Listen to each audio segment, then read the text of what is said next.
So we're finally going to see the match that was hyped up a couple years ago, but never happened.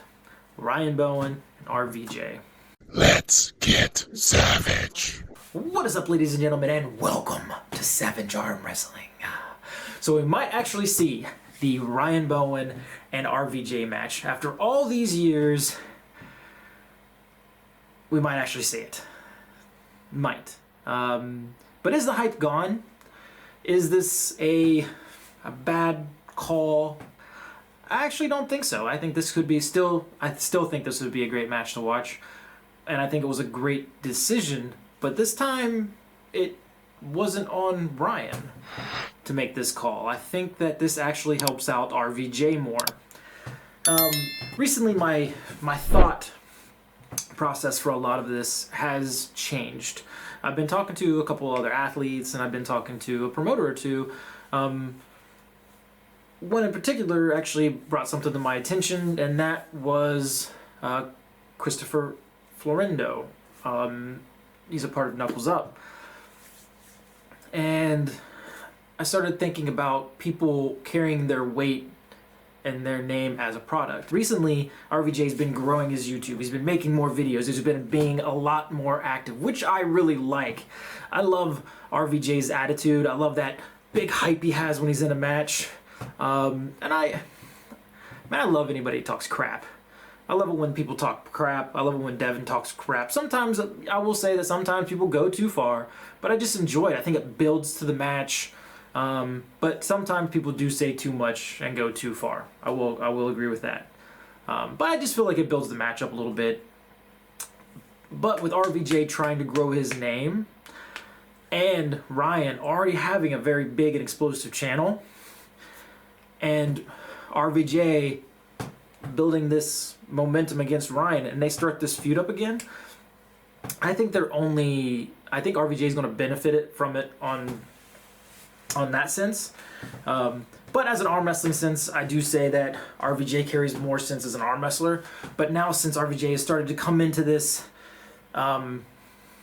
scene as like a YouTuber and pushing his own name out there as a product, I think he'll benefit from this match. Now, looking at the match as wrestling output and like how's it going to go and when it's going to happen, they said that just whoever's going to book it when it's going to get booked. So I could really see this being a Knuckles Up match, because both athletes do compete for Knuckles Up. It wouldn't be too difficult for this match to just be boom, Knuckles Up 4, RVJ versus Ryan Bowen. Or it could, Ryan Bowen could set it up with an AWE match, AWE Underground. Now we gotta look at what this is, some of the rules.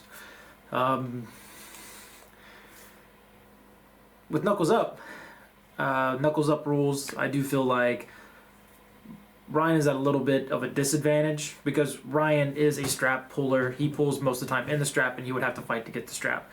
And RVJ has an incredibly, ridiculously strong hand. And it's going to be so difficult to get out of Ryan Bowen's hand. My bad. Not get out of Ryan Bowen's hands. For Ryan Bowen to get out of RVJ's hand. RVJ held on to Brandon Allen. Brandon Allen is so much bigger than him. Brandon Allen has these massive bicep strength, but still he could not pull his hand out of RVJ's.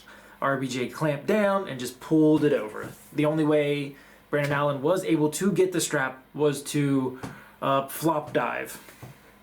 And that's potentially a pin in Knuckle Up rules. But I feel like they kind of gave that slip to Brandon Allen to keep the match going with the state of the match. If you've seen it already, you know what I'm talking about. They gave him that strap just to see if, maybe it'd give him something, but it did not go that way. Brandon's hand was already done from RVJ crushing it. Now, I will say that RVJ also has a lot of back pressure, and he has a great amount of side pressure.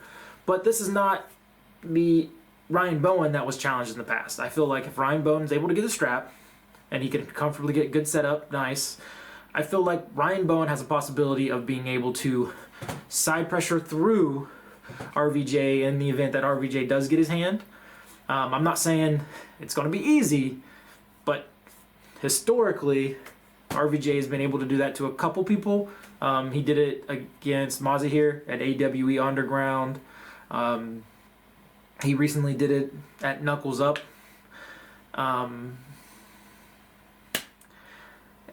Overall, I think he has a lot of side pressure that he could push through without his hand if it came down to it. It's not ideal, but if it happens, he could probably do it. But what do you guys think? Do you think it's too late? Is the hype dead? Is this match just going to blow over? Who do you think is going to be the one to promote it?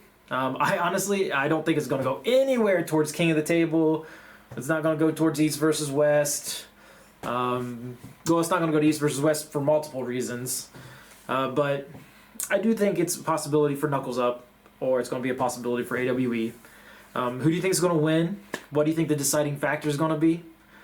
I'm just looking forward to it. I think it's. I'm looking forward to the trash talk. I'm looking forward to all of the hype that's going to get. I feel like it's going to get such an explosion when it does start to build up that this is potentially a main event match. Even though they're not title holders, they're not heavyweights. They're going to have so much hype built up into this match, but it's going to have a lot of potential and have a lot of eyes on it. You guys let me know what you think, and as always, stay savage.